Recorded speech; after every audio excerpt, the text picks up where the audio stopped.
Merci Jérémy. On tient vraiment à pouvoir présenter cet amendement parce qu'il a fait l'objet d'un travail et aussi parce que c'est une préoccupation partagée par les communistes de nombreuses régions de France. Et cet amendement concerne donc à la fois la reconnaissance et l'enseignement des langues régionales et minoritaires dans les cadres de l'école publique et de l'éducation nationale.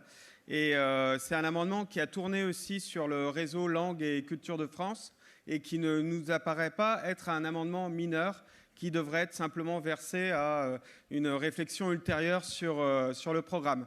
D'autant que nous, dans nos collectivités, ces questions-là, elles remontent quasiment toutes les semaines sous la forme de motions, sous la forme d'interpellations du mouvement associatif. Donc je vais laisser Taran Marek, mon camarade qui a préparé l'amendement, le présenter. Et j'aimerais qu'il soit soumis au vote. La Fédération du Finistère aimerait qu'il soit soumis au vote de l'Assemblée, s'il vous plaît. Vas-y. Du coup, ce serait pour modifier... Si tu peux rappeler la page et la ligne déjà, s'il te plaît. C'est la page 48. Il est page 48, ligne 2 à 4. C'est ça. Merci. Vas-y. Du coup, il faudrait remplacer la partie sur les langues régionales par « Il faut promouvoir et encourager l'enseignement des langues régionales et minoritaires dans le cadre de services publics de l'éducation nationale. Les langues régionales doivent bénéficier d'un statut officiel dans la Constitution sans méconnaître la nécessité de maintenir la langue française comme langue commune de la République. » Et c'est réellement quelque chose d'important pour nous, cet amendement, parce que la langue bretonne et les langues régionales ont un réel impact dans nos territoires. Elles sont des langues populaires qui portent tout un héritage populaire, des populations. Ce sont des langues qui apportent aussi énormément de richesse dans notre pays. C'est aussi de la vitalité dans les territoires ruraux. C'est via les événements, tout ça. C'est aussi quelque chose qui est en lien avec toutes les populations. On s'écoute, les camarades. Tout le monde a une histoire avec les langues régionales en Bretagne. Tout le monde a une histoire avec le breton en Bretagne. Et c'est aussi un rempart contre le repli. Ces langues sont en voie d'extinction. Si on ne fait rien, s'il n'y a pas une volonté politique de les transmettre, elles vont disparaître. Actuellement, il y a des citoyens qui s'engagent, qui font en sorte qu'il y ait des filières bilingues.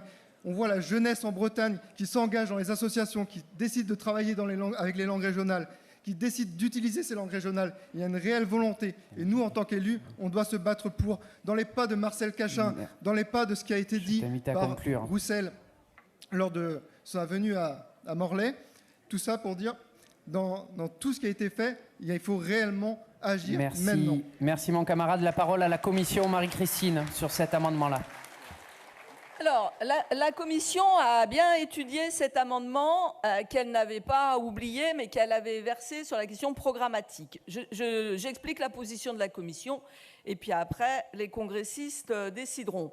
Donc, le texte de la commission, le texte initial dit « Il faut promouvoir et encourager les développements des langues régionales et minoritaires, on est bien d'accord, dans le cadre du service public d'éducation nationale, sans que cela se fasse au détriment du français, langue commune de la République. » Jusque-là, on est d'accord. Après, il y a un ajout dans l'amendement que vous avez proposé qui dit les langues régionales doivent bénéficier d'un statut officiel dans la Constitution. Peut-être qu'on a mal regardé, mais il nous a semblé que dans le programme du parti, dans le programme du candidat, le fait que cette question soit inscrite dans la Constitution n'était pas apparu. Et que donc, il nous semblait difficile de trancher aujourd'hui juste cette question de l'inscription dans la Constitution. Et c'est pour ça qu'on proposait de le repousser au programme avec une étude préalable juste sur cette question de l'inscription dans la Constitution. Voilà.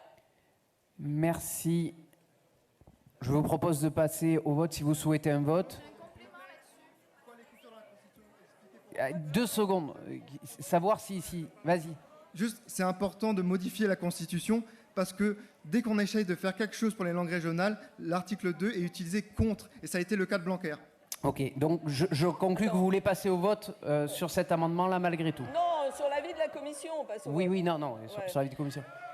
Oui, on se détend les camarades. Il y a aussi le micro 1, j'ai vu, on se détend. Micro 1. Ouais. Oui, il y a le 2 aussi, c'est bon.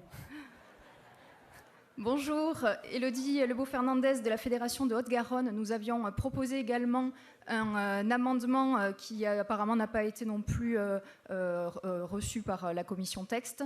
C'est pour aller un peu dans le même... Juste, excuse-moi, Oui. je propose, si c'est pas sur cet amendement... Si, c'est exactement. Si c'est sur celui-ci... c'est pour compléter. Bon, moi, je suis pas pour l'inscription dans la Constitution. Ça pose d'autres problèmes législatifs, notamment le fait que les langues régionales doivent être parlées dans toutes les régions. Enfin bon, après, ça pose des problèmes concrets là qu'on ne peut pas débattre ici. C'est beaucoup trop complexe. Par contre, c'est pour intégrer pas seulement les langues régionales, mais les langues créoles, culture et histoire aussi au pluriel, et les langues issues de l'immigration. Donc ça, c'est vraiment aussi quelque chose qui est travaillé dans la commission des langues, histoire et culture de France au pluriel, et je pense que c'est quelque chose qu'il faut faire intégrer dans le texte. D'autant plus que j'ai bien noté que page 48, ligne 2-4, vous parlez de la promotion des langues régionales et minoritaires dans l'école de notre République, mais tout ne se joue pas dans l'éducation nationale, mais aussi dans le milieu associatif, dans les campagnes, les quartiers, etc. Donc ce n'est pas seulement une question d'éducation nationale. Merci. Merci beaucoup. Micro numéro 2, je t'ai pas oublié. Vas-y. Oui.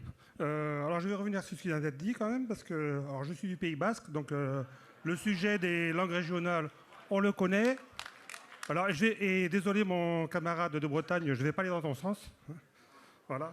Nous, on estime, parce que nous, on le vit vraiment, parce qu'on a aussi un côté espagnol, basque, et pour le coup, c'est un peu différent que la Bretagne quand même.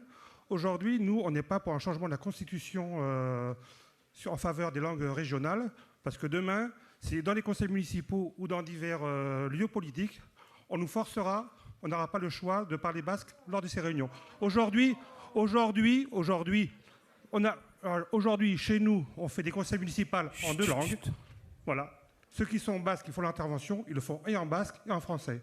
Demain, le mettre dans la Constitution, des langues régionales dans la Constitution, ça veut dire qu'ils peuvent avoir la possibilité, si ils ont la majorité au conseil municipal, de décider que c'est que le basque ou que le breton qui sera discuté dans ces institutions. Parce que la loi, directement, elle pourra dire ça. Donc nous, on est contre ça. On estime que ce qui est écrit aujourd'hui, c'est que les langues régionales doivent être discutées donc, dans les services publics de l'éducation nationale. Je t'invite à conclure. Excuse-moi.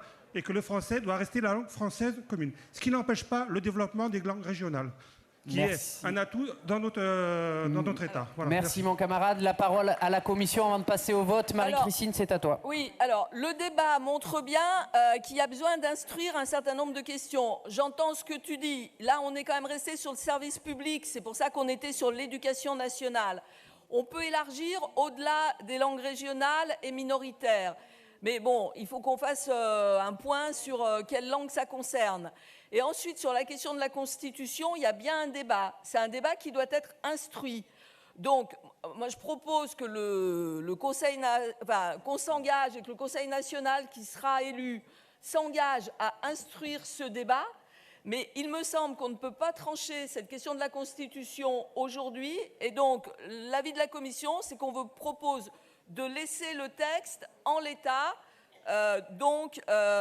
tel qu'il est écrit, ligne 2, 3, 4, et puis de travailler. Merci Marie-Christine. Je vous propose de passer au vote avec l'avis de la Commission défavorable. À vos boîtiers.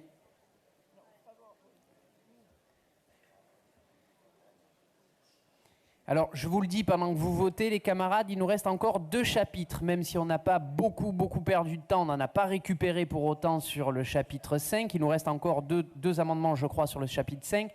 Donc, je suis désolé, mais on fera un pour un contre sur chaque amendement si on veut terminer ensemble et étudier tous les amendements. Hein ? Merci.